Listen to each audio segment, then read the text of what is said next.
A Marea Blava us cantem les 40.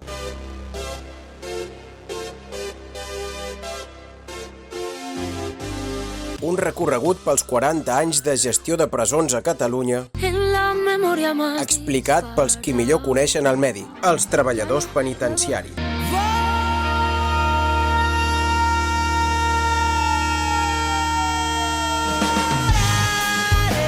Capítol número 6. Les drogues, primera part.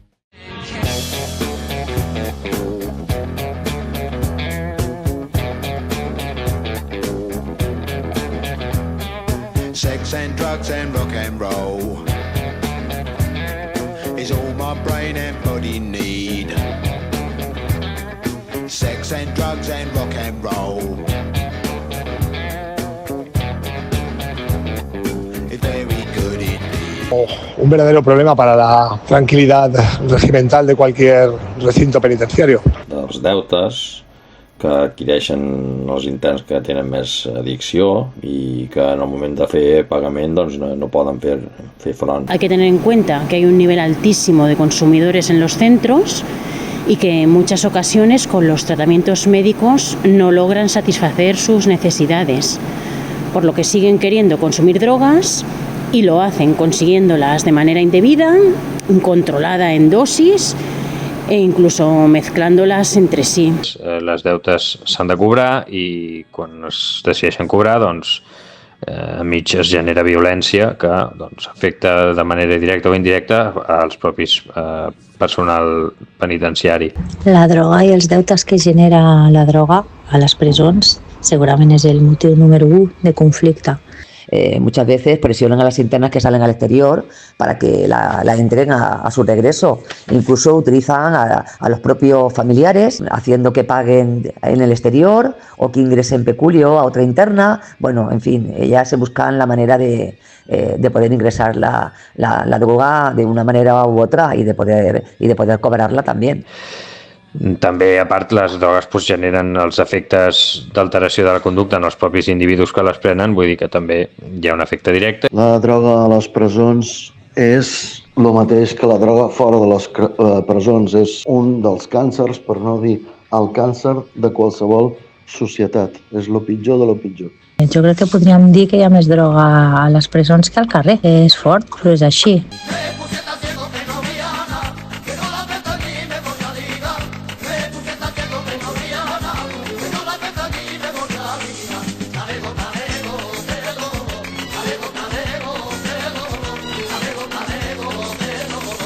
Els delictes contra la salut pública són bastant freqüents a la presó, per tant la droga és la causa directa. Básico, es un elemento básico. No sabría decirte qué porcentaje, pero seguro que está por encima del 60% de todos los delitos que se cometen. Tanto delitos mayores como menores. Sobre un 70% de les vegades té a veure de forma directa o indirecta. Potser està més. Precisament perquè tenen aquest efecte desinhibidor, no? I per tant doncs, l'individu doncs, al anar col·locat doncs, se sent amb més capacitat de fer doncs, aquesta activitat delictiva. Sí, desde luego está presente dentro porque se consume y es la causa de que muchos estén dentro, desde luego. Llavors també hi ha aquells que es veuen impulsats a delinquir per tal de fer front a la despesa que els suposa aquest vici, ¿no? Pues sería la causa indirecta. Hay una tasa importante de internas toxicómanas en los centros penitenciarios. La comisión de delitos por hurto o por robo con fuerza a las personas o las cosas es bastante frecuente, así también como el tráfico de estupefacientes. Son numerosas las internas extranjeras de países como Colombia o Brasil que ingresan por la comisión de estos últimos delitos. A veces la necesidad les hace caer en estas redes mafiosas o son extorsionadas en su país de origen para que colaboren, o simplemente la urgencia de conseguir dinero de manera fácil y rápida. Tampoco necesariamente son drogadictos, no son toxicómanos, son negociantes, y de esto hay mucho, sobre todo de baja escala, porque todo el mundo más o menos puede entender que los de gran escala son mucho más difíciles de que acaben, es mucho más difícil que acaben en la cárcel.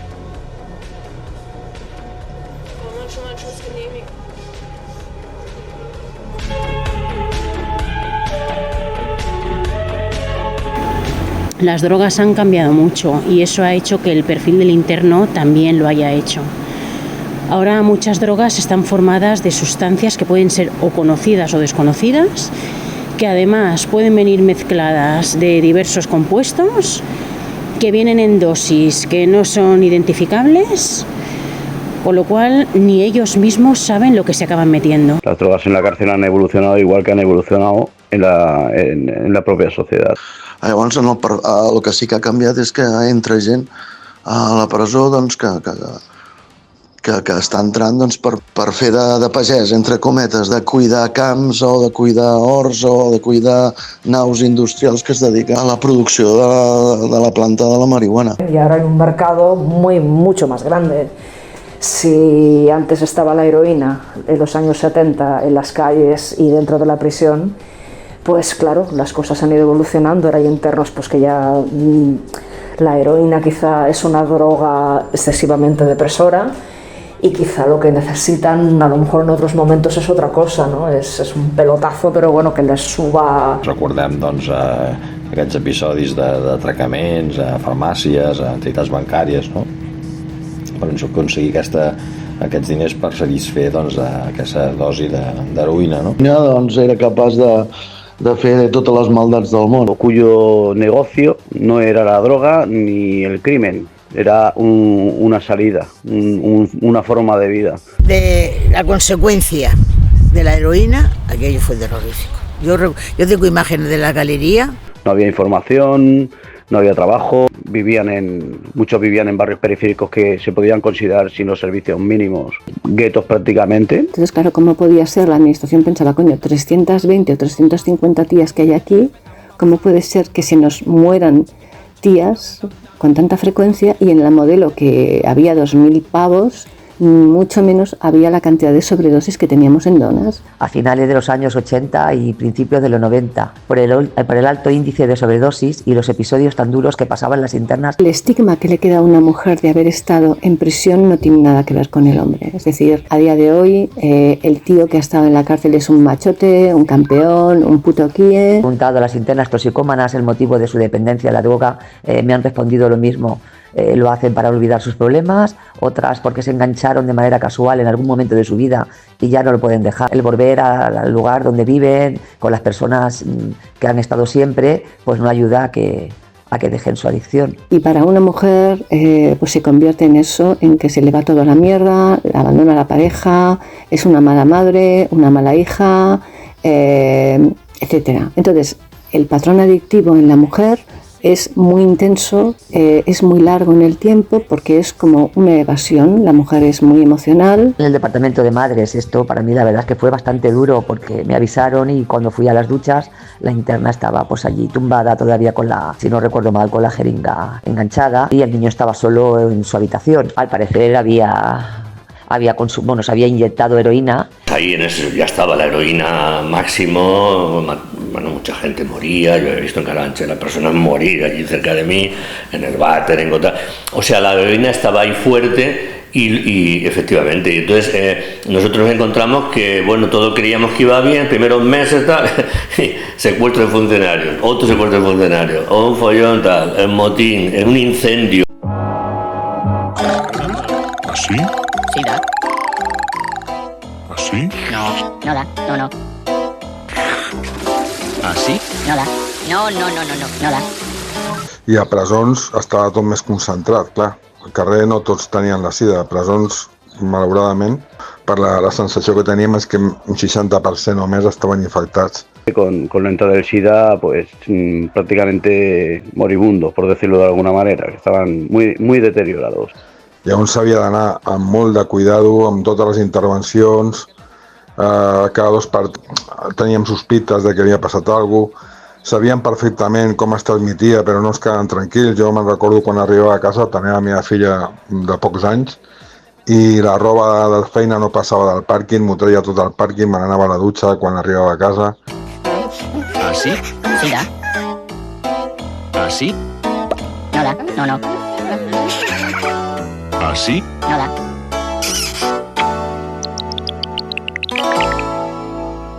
Por ejemplo, en la época del SIDA, o sea, a finales de los 80, se produce el fenómeno del SIDA masivamente.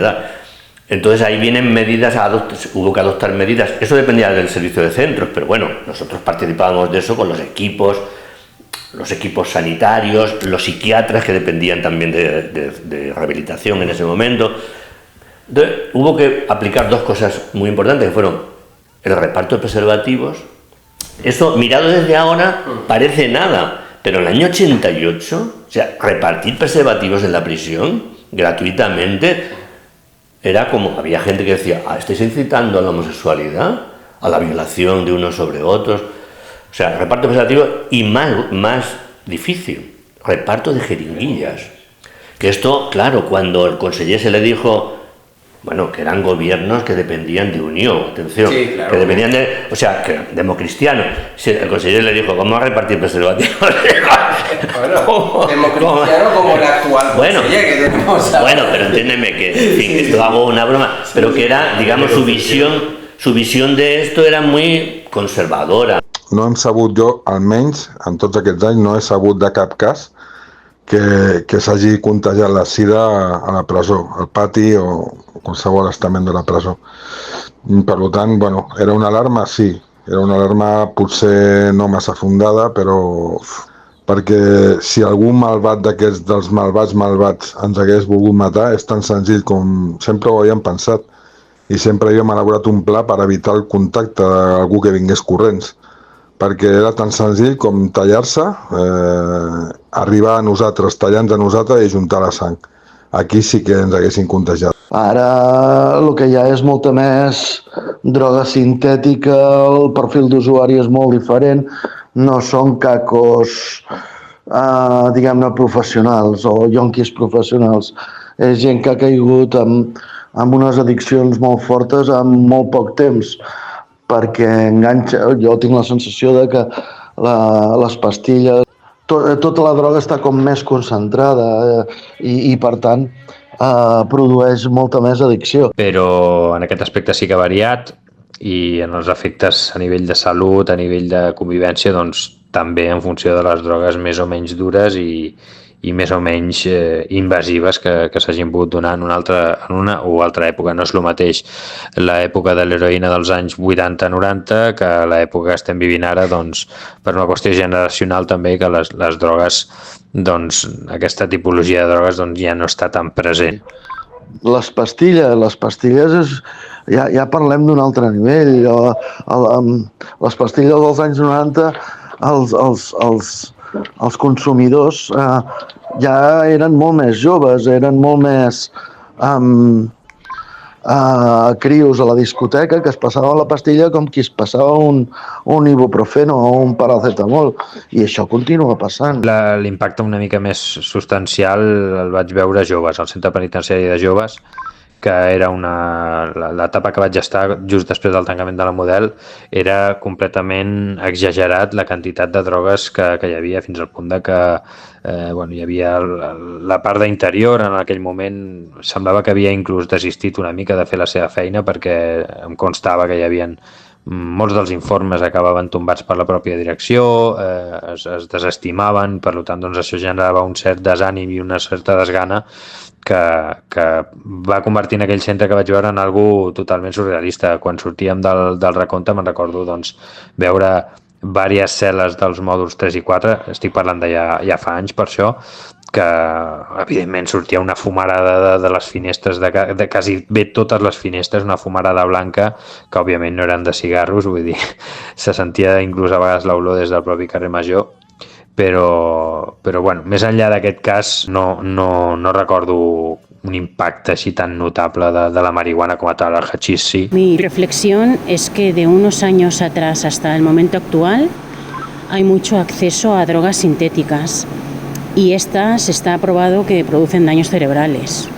Por lo tanto, yo relaciono directamente el aumento de internos psiquiátricos en nuestros centros, porque en los últimos años está siendo espectacular. Para sacarlo, se me ha ocurrido el ponerle un hilillo como los tampas.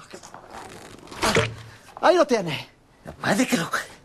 ¿Pero qué mierda es esta? La mía. Pero vamos a ver, coño, ¿cómo te se ocurre metértelo ahí a pelobre? Ya le he dicho que me ha costado un huevo meterlo. No querrá que encima se lo envuelva para regalo. No, coño, pero haberle puesto un plastiquito, un celofán o algo.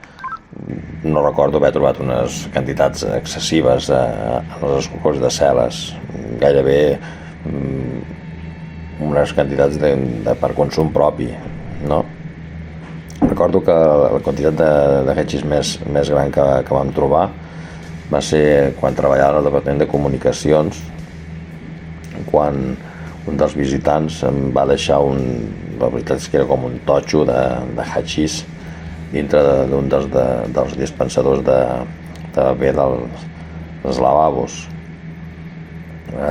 Recordo que la companya, quan va fer la revisió, doncs va ficar la mà dintre i va ser una sorpresa perquè era un totxo que no recordo el pes. Però... Pues fue en la etapa en ingresos y ya hace años cuando no había tantas limitaciones ni tanta fiscalización a la hora de hacer cacheos integrales. No se tenía que pedir por instancia o tal y como está ahora delimitado. Y simplemente se observó la actitud nerviosa de un interno que reingresaba de permiso y bueno, nuestras sospechas fueron acertadas y se le incautó bastante droga. Fue a través de la información que me dio una interna, bueno, que nos dieron a mí y otra compañera, pues unas internas de enfermería, de que unos familiares iban a entregar en un vis a vis una cantidad bastante importante de droga. Entonces, bueno, elevamos este informe al jefe de servicios y se hicieron pues todo lo necesario para que cuando la familia viniera a comunicar, la policía pudiera cacharlos en el exterior. Y de esta manera pues incautaron, la verdad, todo lo que llevaban para ingresar en el centro y los familiares fueron detenidos. En aquest tipus d'escorcolls, evidentment, pots trobar mòbils, acostumen a ser petits. Et pots trobar doncs, que a l'intern s'ha empatat droga i a l'hora de treure's els calçotets doncs li surt una mica per l'ano. Entonces, ¿qué pasa? Venía una pareja de policías nacionales de lo más... bueno, pues sabes, unos tipos ya barrigudos, mayorcetes, ya que tienen poco interés.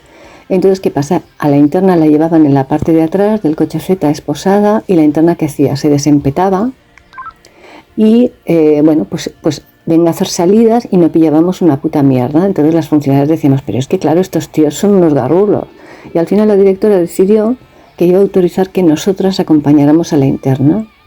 Entonces, bueno, te tengo que decir que a mí me tocó varias veces, iba yo con la interna por supuesto no se movía, pero nos encontrábamos con la situación de que íbamos al clínico y la Policía Nacional decían, escucha, párate aquí en el bar del fulano que voy a comprar un décimo de lotería y me voy a tomar un quintillo, ¿te traigo otro? Jo recordo, per exemple, ampolles de lleixiu d'aquestes que s'estan donant ara mateix, que tenen com unes formes, diguem-ne, de bandes, d'arus l'ampolla, bueno, pues trobar que hi havia ampolles de lleixiu que una era més alta que l'altra. Collons, però si són de la mateixa marca i tot plegat, com és que és?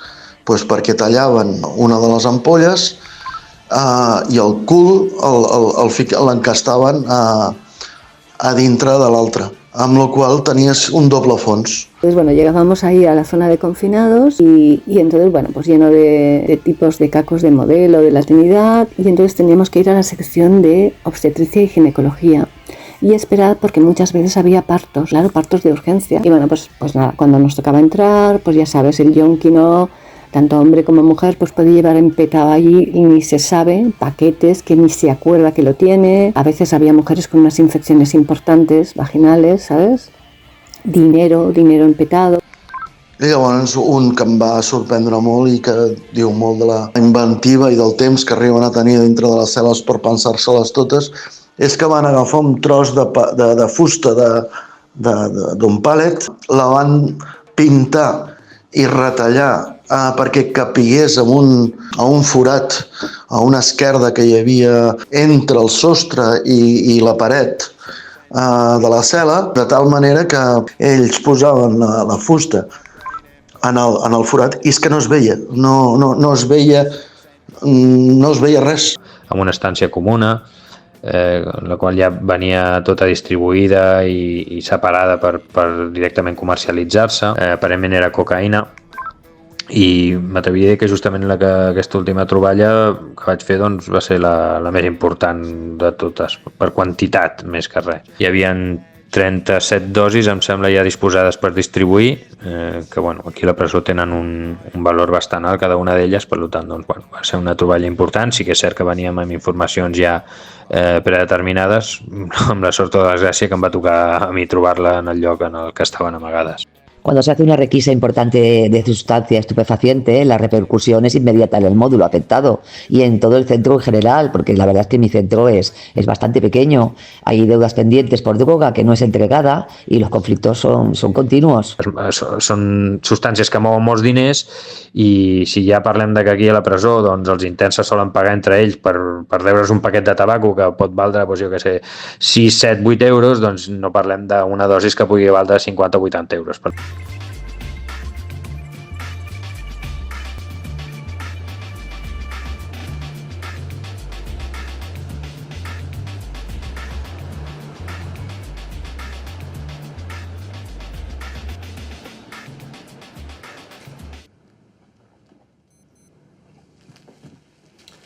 Excuse me, Jeff.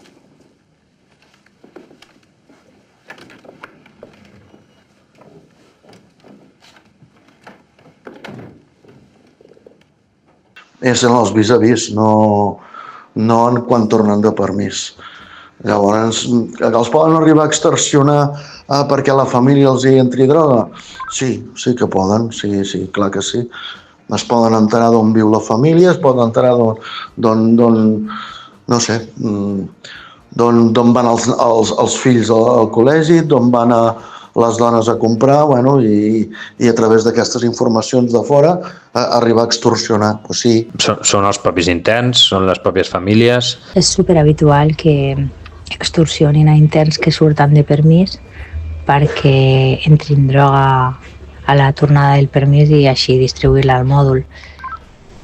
Moltes vegades apareixen interns que després d'un permís se'ls fa escorcoll i es troba que porten droga al cos. És superhabitual. Gent, doncs, econòmicament potent perquè pugui comprar la droga fora. Després necessites un altre perfil d'intern que és el que surt de permís, per exemple, o que cada cap de setmana la parella que està també dintre de l'organització criminal i li entra la merda, i llavors necessites els que distribueixen dins de la presó. Si es vol ser, diguem-ne, intel·ligent, mai han de ser les mateixes 3 persones.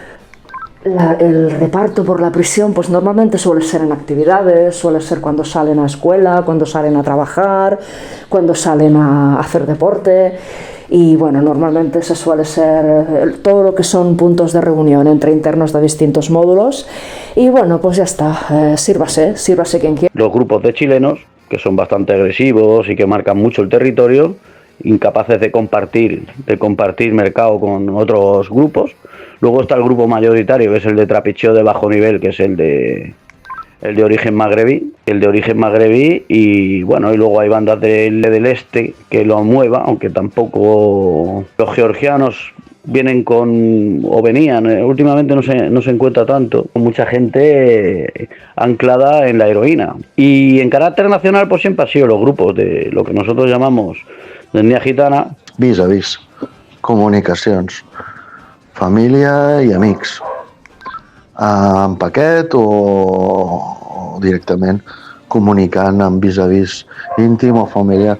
Vamos, jo diria que és el 95, per no dir el 99% de las introducciones a una presó. A ver, algún trabajador, por supuesto que alguno lo puede hacer, que son los menos, y la vía de entrada muchas veces suele ser en el transporte de mercancías, de víveres. Aquí también ha habido casos. Empresas externas, trabajadores externos y luego un porcentaje más reducido, pues trabajadores penitenciarios, ya propiamente, funcionarios de cualquier àmbit. Hi ha molts professionals, almenys al nostre centre, que es dediquen a entrar droga i mòbils als interns. Luego están los de siempre, que son colombianos, pero estos, o dominicanos, que estos suelen ser, sí, los dominicanos sí que suelen manejarse como banda. Bien, dentro de prisión hay gente muy importante que puede mover legiones fuera y al revés y viceversa, gente fuera que puede estar dominando un módulo o varios módulos desde fuera simplemente dando órdenes. También, pero suelen ser un poquito menos organizados. Suelen ser un poquito, forman bandas puntuales, pero no se puede decir que haya una banda que intente controlar todas las cárceles, sino que los dominicanos pues se agrupan porque se conocen de la calle, hacen sus bandas i intentan manejar el patio. En canvi, si es diversifica molt les tasques, és complicat d'enganxar-los, sobretot a l'hora d'entrar-los. El pagament, jo et diria que avui en dia és WhatsApp. O, sobre todo, lo que te encuentras mucho es gente que trafica en la calle a través de prisiones, porque como hoy en día la prisión es un lugar tan permeable donde entra, sale, ahí reciben 100.000 visitas, los teléfonos están prácticamente permitidos porque no se quiere actuar contra el descontrol che hai. Nel blu, dipinto di blu, felice di stare lassù.